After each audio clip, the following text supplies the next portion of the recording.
इस बुलेटिन के प्रायोजक हैं क्लैरिस हॉस्पिटल्स छिंदवाड़ा। बिजली की तारों में रेंगता दिखा सांप, वीडियो वायरल।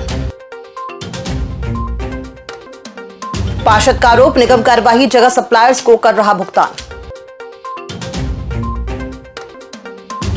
ई अटेंडेंस आदेश पर तृतीय वर्ग कर्मचारी संघ ने जताया रोष।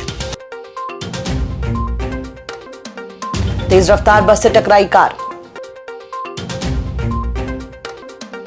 और डीआरएम ने किया रेलवे स्टेशन का निरीक्षण।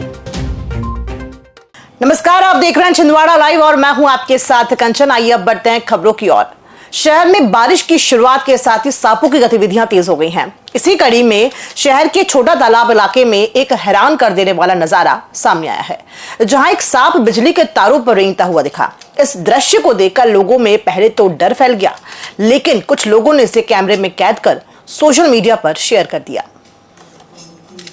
साल 2023 में कन्यादान योजना में दिए जा रहे घटिया दहेज का मामला एक बार फिर सुर्खियों में है। भाजपा नेता विजय पांडे ने शुक्रवार को नगर निगम में प्रेस वार्ता कर बताया कि तत्कालीन समय में दी जा रही दहेज सामग्री बहुत ही घटिया किस्म की थी। इसकी शिकायत पर कई स्तर की जांच हुई और पाया गया था कि सामग्री स्तरहीन थी। इस पूरे प्रकरण में सभी सप्लायरों के पेमेंट रोकने और कार्रवाई करने के लिए वरिष्ठ अधिकारी स्तर पर पत्र भी लिख गए, लेकिन कोई कार्रवाई नहीं हुई। श्री पांडे ने कहा कि पत्राचार की जगह अब सीधे कार्रवाई की जानी चाहिए। आयोजन स्थल पर जब सामान रखा गया और नगर निगम के पार्षदों ने उस सामान को देखा, उसकी गुणवत्ता को जांचा, तो बहुत घटिया स्तर का वो सामान था। गद्दे में रुई की जगह कॉटन भरा हुआ था, प्लाई की जगह पे हार्डबोर्ड लगाया गया था पलंग में। हमने एक सिंपल कागज में लिख के हमारी आपत्तियां दी है और हम चाहेंगे कि इनके विरुद्ध आपराधिक मामले दर्ज किए जाएं और जो अधिकारी इनको सहयोग कर रहे हैं, जो अधिकारी इनके पेमेंट को करने में तत्परता दिखा रहे हैं, ऐसे अधिकारियों के खिलाफ भी कानूनी कार्रवाई की जाना चाहिए।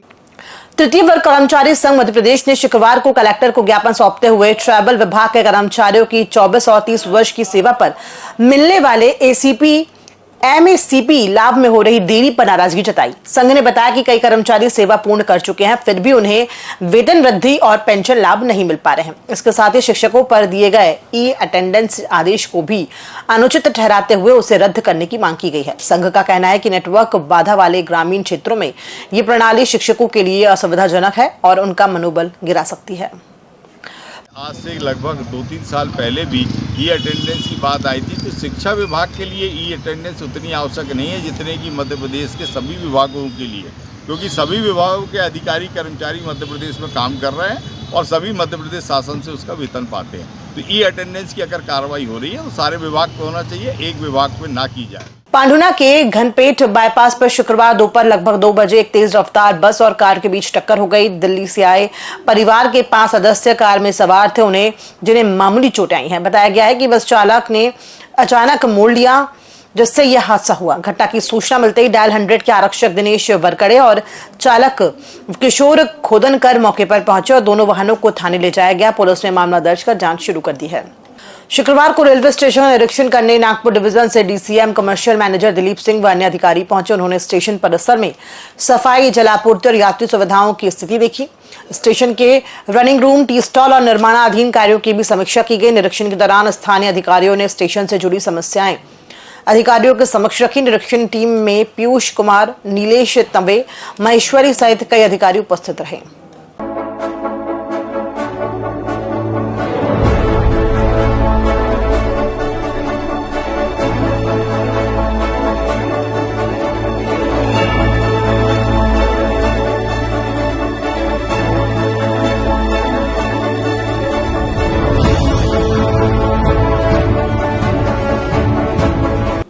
शुक्रवार को आषाढ़ शुक्ल द्वितीया के अवसर पर भगवान श्री जगन्नाथ, बलभद्र और सुभद्रा की भव्य रथ यात्रा निकाली गई। ये धार्मिक परंपरा शहर में लगातार 11 वर्षों से निभाई जा रही है। रथ यात्रा का शुभारंभ छोटी बाजार से होकर लक्ष्मी नारायण मंदिर तक हुए, जहां भगवान की धूप आरती कर विश्राम कराया गया। रथ यात्रा के दौरान पातालकोट से आए 50 लोक कलाकारों ने सांस्कृतिक प्रस्तुतियों से श्रद्धालुओं को मंत्रमुग्ध कर दिया। इससे पूर्व 3 दिवसीय पूजन महोत्सव में नेत्रोत्सव, नव यौवन संस्कार और 56 भोग जैसे अनुष्ठान भी संपन्न हुए।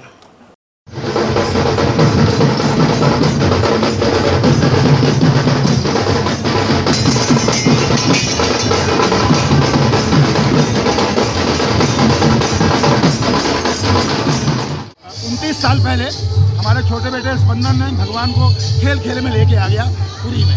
पुरी से आने के बाद में क्या पूजा पाठ शुरू हो गई, लेकिन भगवान का 12 साल बाद में रूप परिवर्तन होता है, नए भगवान बनते हैं। उस समय नए भगवान बने और काष्ठ के होते हैं, लकड़ी के होते हैं भगवान, और उसके बाद में रथ यात्रा निकलना शुरू हो गई। 11 साल से रथ यात्रा चल रही है। इसमें हम लोग खासतौर पर भारिया जाति के हमारे जो पातालकोट के निवासी हैं उन लोगों को शामिल करते हैं। छिंदवाड़ा जगन्नाथ रथ यात्रा अपने 11वें वर्ष में प्रवेश कर चुकी है।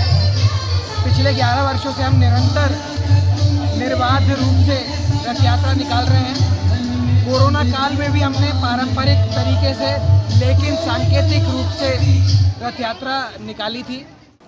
इस्कॉन मंदिर द्वारा शुक्रवार को भगवान जगन्नाथ की भव्य रथ यात्रा निकाली गई, जिसमें हजारों श्रद्धालु शामिल हुए। ये यात्रा शनिचरा बाजार से प्रारंभ होकर नगर के मुख्य मार्गों से होती हुई परासिया रोड स्थित पूजा लॉन तक पहुंची। विशेष हाइड्रोलिक रथ में विराजे भगवान के दर्शन को श्रद्धालु जयकारों के साथ झूमते रहे। पूजा लॉन में महाआरती, 56 भोग और हरिनाम संकीर्तन का आयोजन हुआ। श्रद्धालुओं ने भगवान के रथ को खींचकर पुण्य लाभ अर्जित किया।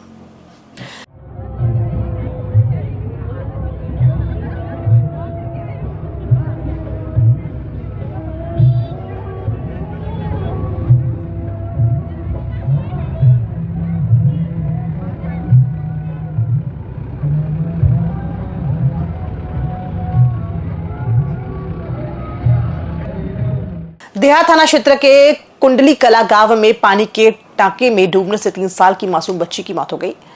पुलिस ने मर्ग कायम कर मामले को विवेचना में लिया है। दरअसल घर के पीछे बने टांके में खेलते खेलते मासूम गिर गई, जिसके बाद परिजनों ने बाहर निकाला और अस्पताल लेकर पहुंचे, जब तक मौत हो चुकी थी। देहात थाना टीआई जीएस राजपूत ने बताया कि पानी के टांके में डूबने से 3 साल की बच्ची की मौत हो गई है। पुलिस ने मर्ग कायम कर मामले को विवेचना में लिया है। 3 साल की बच्ची है, सेजल नाम है जिसका। ये घर के पीछे कुंडाली कला में खेलते हुए घर के पीछे बने पानी के टांके में डूबने से इसकी मृत्यु हुई है। अभी पोस्टमार्टम कराया है। देहात थाना क्षेत्र में 4 साल की मासूम बच्ची की हैवानियत का प्रयास करने का मामला सामने आया है, जहां 45 वर्षीय बुजुर्ग ने बच्ची को घूमने के बहाने ले जाया जा रहा था। इसी दौरान आसपास के लोगों ने आरोपी को देख लिया और पुलिस के हवाले कर दिया। पुलिस ने मामले को गंभीरता से लेते हुए आरोपी के खिलाफ विभिन्न धाराओं के तहत मामला दर्ज कर दिया है और जांच पड़ताल शुरू कर दी है। टीआई जीएस राजपूत ने बताया कि पड़ोस में रहने वाले दुर्गेश के खिलाफ विभिन्न धाराओं के तहत मामला दर्ज किया है।